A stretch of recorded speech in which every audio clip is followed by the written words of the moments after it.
So this is Google Sites, and you will find that there is no app for Google Sites. Instead, you do have to go through a browser of your choice. I happen to be on Safari. You can go on Chrome, whatever that may be, and you'll see the web address is sites.google.com. And I hope that you pay attention to this demo before you start building your own, so that you don't miss out on some vital information. Now, you can start with a blank portfolio. But you can see up here that there are some templates, and there's actually a student portfolio up there, and we're going to look at that one before we drop down into mine. So when I get into a student portfolio, you're going to find, it's a little bit slow. All right. You're going to find that this is your general user interface. So you have what's going to be on your web page over here on the left-hand side. You can insert a variety of things. Like here are different layout options. You could work on all kinds of possibilities. Image carousel. They're all pretty straightforward as to what they mean. So you can kind of fool around a little bit with it. You really don't need too much of this. And really all you need to do is put your name. You can even add your name's portfolio and put a picture at the back. What is that picture? It can be a piece of your artwork. It can be a photograph that you took. It can be something in Procreate that you create as a really great background for your opening sort of homepage, but something that belongs to you. I really want it to be something that belongs to you, that starts me off on the right foot for your artwork. Okay. Now you also have your name up at the top. So you're going to want to make sure you put your name up there. And then there's this little hamburger, they call it. And this is where you're going to have your drop down, and it'll self-populate. So as you change your pages, this will also change. So you don't have to worry about doing that for it. If you scroll down a little bit, you will find an About Me section that I do want you to fill out a little something about me. And if you forget all about that, you can go all the way back to week 1 with the project that you did. And you could literally copy and paste some of that information in here if the brain doesn't want to work that out right now. You also have at the bottom achievements, strengths, and goals. I am okay with this if you are minimal on what you place here. Like if you just want to put strengths and goals, I'm fine with that. You don't have to put all 3. Now you can also change out, and by tapping on that, you can upload or select an image that you have. You can type into any of these boxes. You have all kinds of opportunity to make those things happen. And at the bottom, you can add your student email address, and that should populate on the other pages. If it doesn't, then you're going to go ahead and put it there as well. Now that's your opening page. As we look into your pages, you're going to see that's your home. Then you move into classes. And for this class page, you can actually change the name of it. And I had individual pages for each of my classes. So if I move, let me go back to my, so you can see what that looks like on here.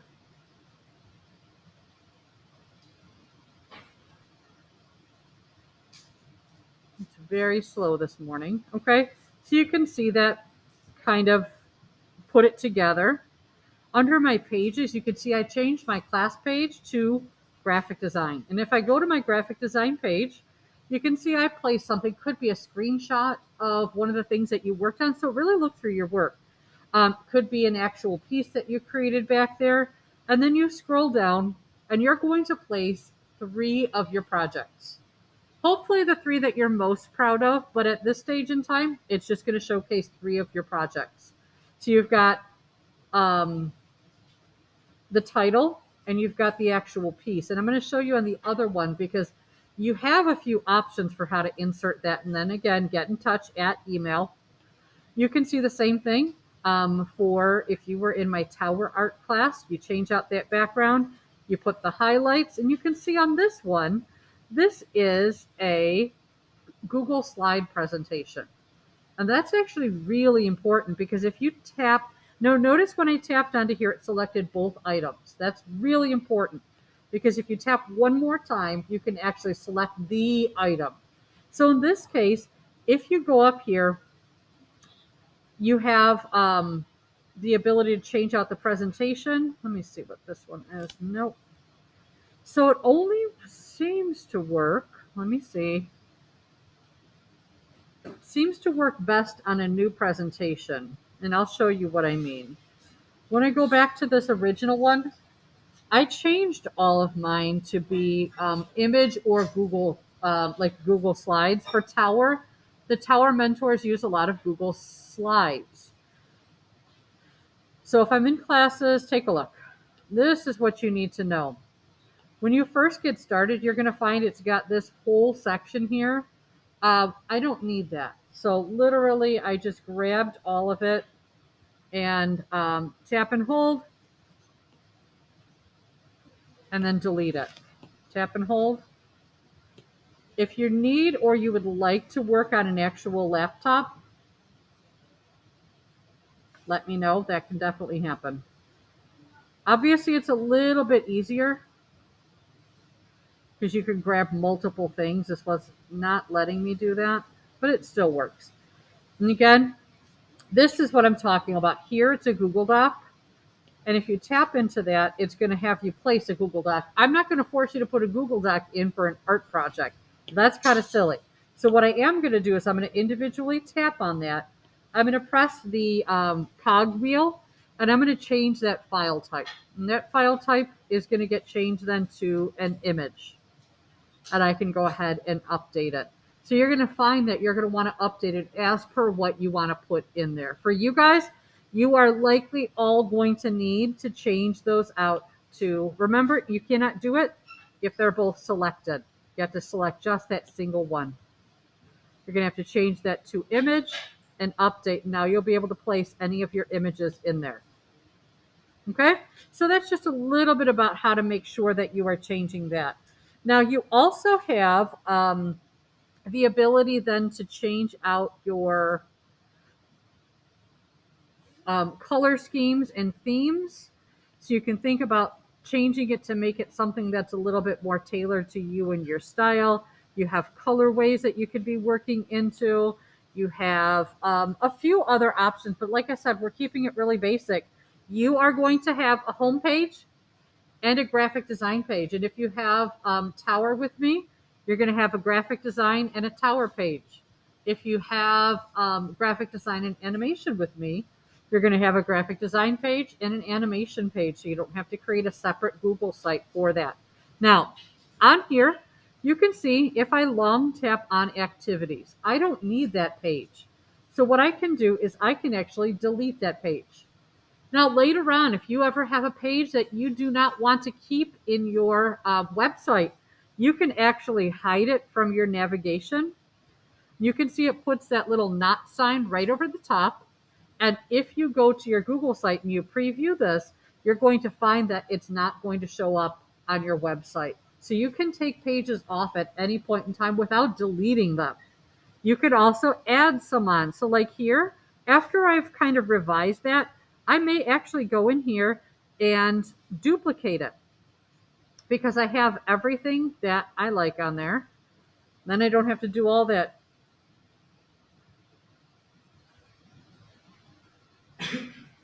All that work, and let's say this one is Tower. So now, oops, sorry, kind of hit it. So you'll see I'll have to rename it. I'll double tap and I'll rename that later. But again, I can go ahead and name these. It's as simple as that. Again, you create your class page. You change the name of it to whatever class you have with me. You're going to go ahead and put the class name here. You're going to scroll down. You're going to give me highlights, 3 highlights from that particular course, which is usually going to be 3 images.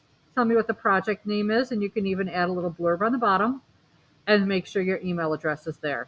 So page 1, that's your home page. This is your portfolio with your name. A little about you. Give me something here. You can pick 1, 2, or 3 of them. And again, your email address. So most of you will just have 2 pages on your website. Some of you have 3, and some of you might even have 4 pages or more if you have other art classes. And that's really where we are heading right now. Again, sites.google.com from your web browser. You're going to go ahead and choose Student Portfolio. Begin deleting the things that you do not need, adding the things that you do. The sooner you finish, the sooner you're going to be good to go. And again, you do have a preview link up at the, let's go into here.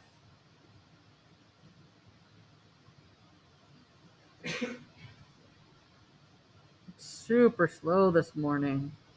You do have a preview right here. If you want to see what your website looks like, take a look at this button, because it is a little different. It looks like, I don't know. I'm not even sure what that is, to be honest with you. If someone knows, please tell me. But this is basically showing you what your website would look like if it was done. My navigation, I go to the hamburger. Oh, there's graphic design.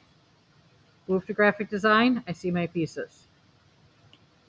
And again, that's how you will navigate to see your, there it is, to see a preview. This is publishing, and then I will share with you later this week how you're going to share your website with me.